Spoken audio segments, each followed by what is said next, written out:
नमस्कार मित्रों। तीनों कृषि कानूनों को वापस लेने के लिए इस कड़कती ठंड में भी किसान दिल्ली के चारों तरफ डेरा डाले हुए हैं, या यूं कहिए कि किसानों ने दिल्ली को बंधक बना रहा है। कुछ संगठन किसानों के कुछ संगठन इसमें शामिल हैं। सरकार ने इस दौरान कई बार बातचीत की कोशिश की, लेकिन किसान तीनों कानूनों को वापस लेने से कम पर मानने को बिल्कुल तैयार नहीं है। अब दरअसल दिक्कत यह है कि किसी भी कानून को बनाने के लिए एक पूरी लोकतांत्रिक प्रक्रिया अपनाई जाती है और उसे वापस लेना किसी भी सरकार के लिए आसान नहीं हो सकता। अब क्या प्रक्रिया अपनाई जाती है, ये इस वीडियो में मैंने आपको आगे बताया है। आप उसमें पूरा वीडियो देखिएगा तो आप उसमें समझ जाएंगे कि किसी भी कानून को बनाने के लिए क्या प्रक्रिया अपनाई जाती है। अब दिक्कत यह है कि किसान बिल्कुल अड़े हुए हैं, मानने को तैयार नहीं है। प्रधानमंत्री भी कई बार अपील कर चुके हैं, क्योंकि किसानों की जो प्रमुख मांग है उसमें एमएसपी, उनको ये भय है कहीं कि सरकार एमएसपी खत्म करने जा रही है। तो प्रधानमंत्री ने भी सामने आकर ये कह दिया कि एमएसपी बिल्कुल ख़त्म नहीं होने जा रही है। यानी सरकार जो है, अभी सरकार ने एमएसपी घोषित भी की है, तो एमएसपी नहीं खत्म होने जा रही है, एपीएमसी खत्म नहीं होने जा रही है, यानी मंडियां खत्म नहीं होने जा रही हैं। तो ऐसी स्थिति में किसानों को भी समझना चाहिए, लेकिन किसान वो मानने को तैयार नहीं है। वो हर हालत में जो है ये तीनों कृषि कानून वापस लेने की ही मांग पर अड़े हुए हैं। सुप्रीम कोर्ट में भी मामला पहुंच गया है। सुप्रीम कोर्ट भी अपनी तरफ से अपने हिसाब से कार्रवाई कर रही है। समिति बनाने की भी उसने जो है समिति बनाने के लिए भी सरकार को उसने कहा है। तो ये सारी प्रक्रिया जब होगी तब होगी, लेकिन अगर सरकार उन चीज़ों को मान रही है, किसानों को भी ये समझना चाहिए कि अगर सरकार मान रही है उन सारी चीज़ों को, तो थोड़ा सा बीच का रास्ता अपनाना चाहिए, जिससे कि ये जो 25-30 दिनों से चला रहा ये धरना है, ये गतिरोध है, दिल्ली बिल्कुल बंधक सी हो गई है, वो समाप्त हो जाए। दरअसल मैंने आपको पहले बताया कि कानून वापस लेना इतना आसान नहीं है, और जो सबसे बड़ा जो गतिरोध है वो एमएसपी को लेकर है। आखिर क्यों एमएसपी को लेकर इतना बड़ा हो हल्ला खड़ा किया जा रहा है? दरअसल इस पूरे धरने में अगर आपने देखा होगा, पूरा घटनाक्रम, पूरी चीज़ें देखी होंगी, तो इसमें केवल पंजाब, हरियाणा और पश्चिमी उत्तर प्रदेश के किसान शामिल हैं इस पूरे धरने में। देश के किसी और राज्य के किसान इसमें शामिल नहीं हैं। तो क्यों जो है पंजाब, हरियाणा और पश्चिमी उत्तर प्रदेश के किसान ही इस धरनों में शामिल हैं? देश के और राज्यों से क्यों आवाज़ नहीं उठाई जा रही है? हालांकि सुप्रीम कोर्ट में अपनी टिप्पणी में कहा है कि अगर ये धरना लंबा खींचता है तो हो सकता है कि दूसरे राज्यों के किसान भी इसमें शामिल होने की कोशिश करें, लेकिन फिलहाल ऐसा कहीं नहीं है। इवन आप महाराष्ट्र की बात कर लीजिए, महाराष्ट्र तक में जो है, जो किसान आंदोलन का गढ़ माना जाता रहा है महाराष्ट्र, वहाँ भी अभी तक जो है किसान इस चीज़ों को लेकर आंदोलित नहीं है, या इनको कहीं से भी कोई किसान के विरोध की आवाज़ नहीं उठी है अभी तक इन कानूनों को लेकर।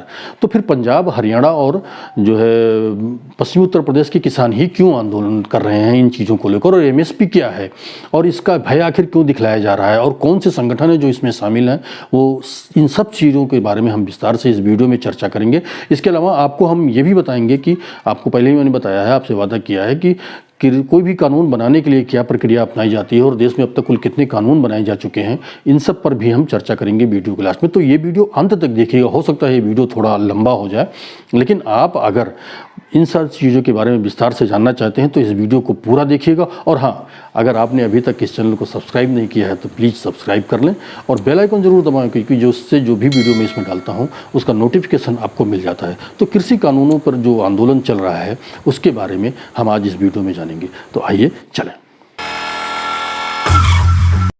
मित्रों, किसानों का आंदोलन विकराल रूप लेता जा रहा है, और इसमें जो मैंने पहले ही बताया आपको कि इसमें पंजाब, हरियाणा और पश्चिमी उत्तर प्रदेश के किसान ज़्यादा शामिल हैं। तो आखिर क्यों ऐसा है, जबकि पंजाब और हरियाणा के या पश्चिमी उत्तर प्रदेश के किसानों को सबसे ज़्यादा समृद्ध माना जाता है? एक आंकड़ा है कि बिहार, झारखंड, बंगाल और पूर्वी उत्तर प्रदेश के किसानों की आय जो है पंजाब और हरियाणा के किसानों की आय से करीब 5 गुना कम है। तो ऐसे में जो है इन कानूनों का सबसे ज़्यादा असर इन राज्यों पर पड़ना चाहिए, यानी बिहार, झारखंड और बंगाल और पश्चिमी उत्तर प्रदेश के किसानों को पर पड़ना चाहिए, और यहाँ के किसानों को आंदोलन करना चाहिए। लेकिन आंदोलन कौन कर रहा है? जो इनसे ज़्यादा समृद्ध है। तो क्यों कर रहे हैं आंदोलन?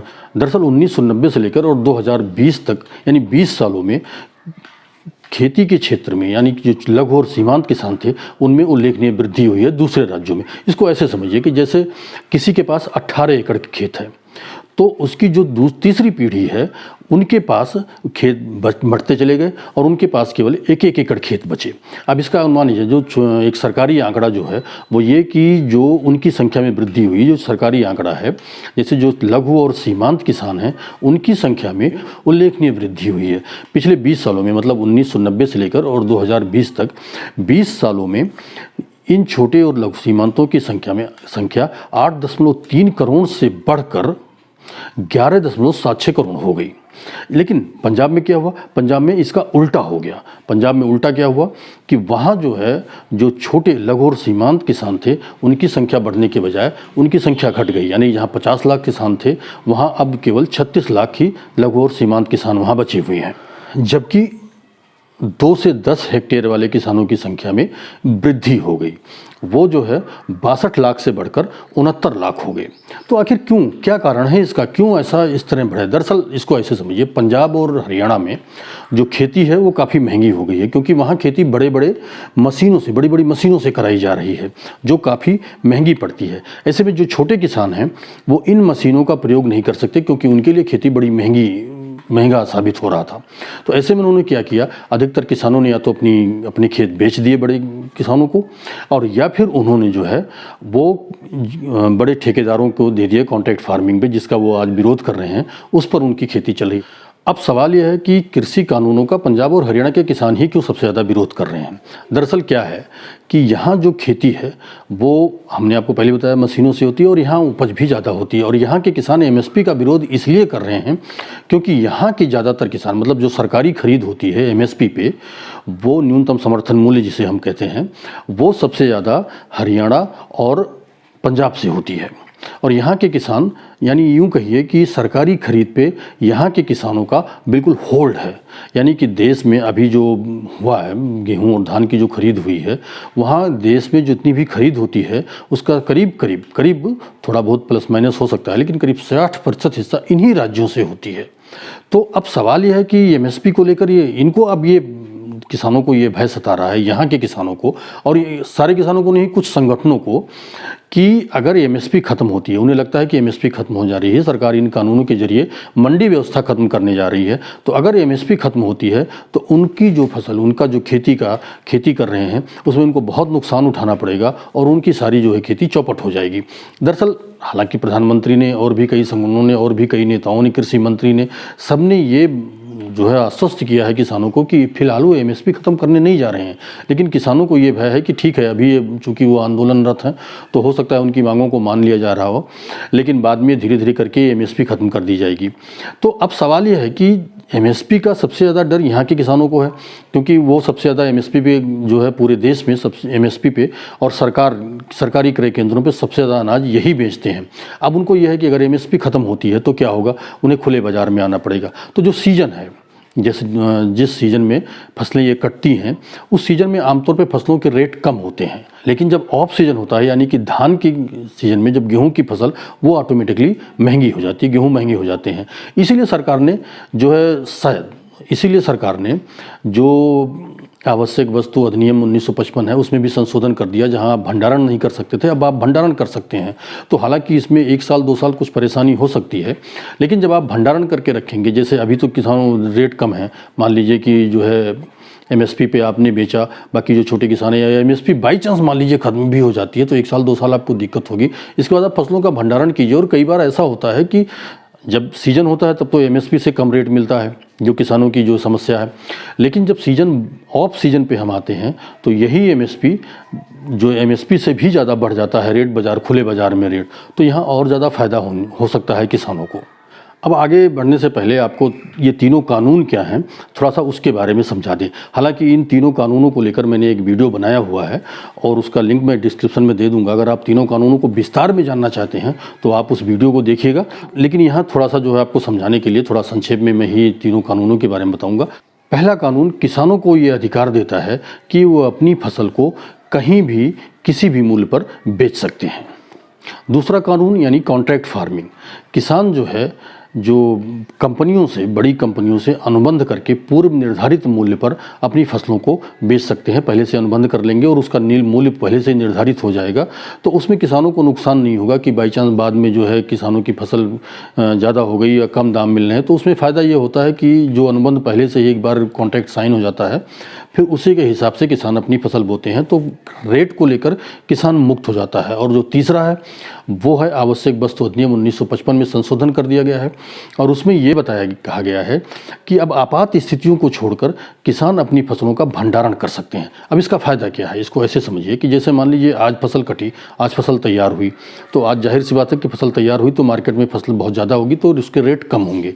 तो ऐसी स्थिति में किसान क्या कर सकते हैं कि वो क्या कर सकते हैं कि अपनी फसलों का भंडारण करके रख लें और जब ऑफ सीजन आए, जब फसलों का रेट ज़्यादा बढ़ जाता है तब वो बेच सकते हैं। हालांकि इसमें भी कई आशंकाएं हैं। लोग ये कह रहे हैं कि छोटे जो किसान हैं वो कहाँ से अपनी फसलों का भंडारण करेंगे, उनके पास कहाँ इतने ज़्यादा गोदाम हैं जो वो उनका भंडारण कर सकते हैं। लेकिन धीरे धीरे ये चीज़ें जब उनकी समझ में आएंगी तो ऑटोमेटिकली ये सारी चीज़ें होती जाएंगी और वो स्वयं ही भंडारण करने की स्थिति में आ जाएंगे। आरोप ये भी लगाया जा रहा है कि मोदी सरकार ने ये एक्ट एकाएक लागू कर दिए हैं, लेकिन ये गलत है। इनकी शुरुआत तो वाजपेयी सरकार के मॉडल एपीएमसी एक्ट 2003 के जरिए ही हो गई थी। इस कानून को राज्य सरकारों को अपने यहाँ एपीएमसी एक्ट में संशोधन के जरिए अपनाना था। 20 राज्य एपीएमसी एक्ट में संशोधन कर चुके हैं और नए कानून ला चुके हैं और 16 राज्य मॉडल एक्ट के सुधारों को अधिसूचित कर चुके हैं। केरल में एपीएमसी एक्ट लागू नहीं है और बिहार में 2006 में इसे खत्म कर दिया गया है।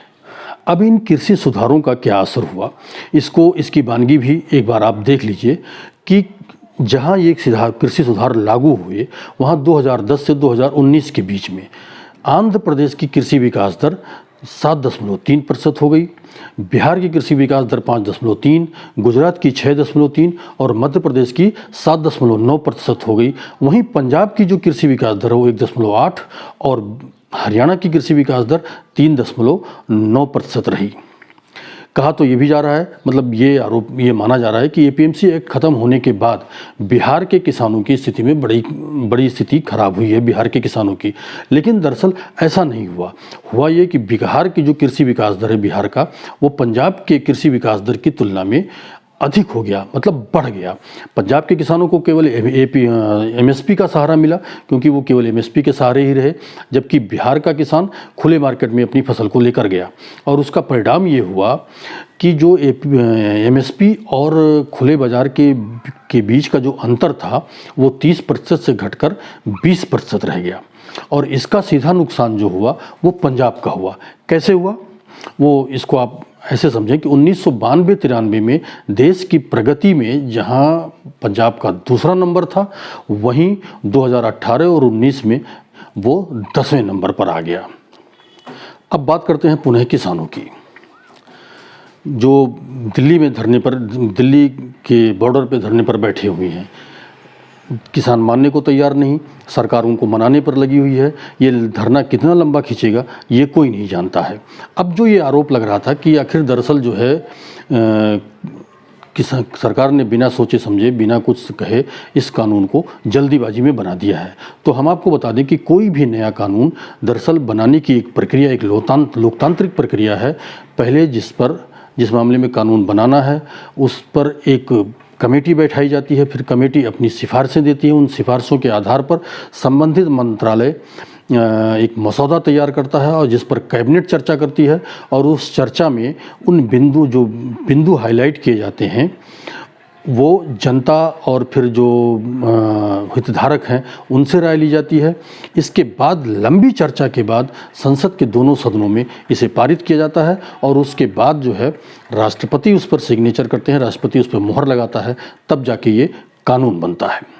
जनवरी 2017 तक देश में कुल 1248 कानून लागू थे। हालांकि अब ये सारे कानून बनने के बाद ये कानूनों की संख्या में और वृद्धि हुई है। जिन 3 कृषि कानूनों को लेकर किसान आंदोलन कर रहे हैं, दिल्ली के चारों तरफ धरना देकर बैठे हुए हैं, दरअसल वो कृषि कानून भी इसी प्रक्रिया के तहत गुजरकर संविधान का अंग बने हैं।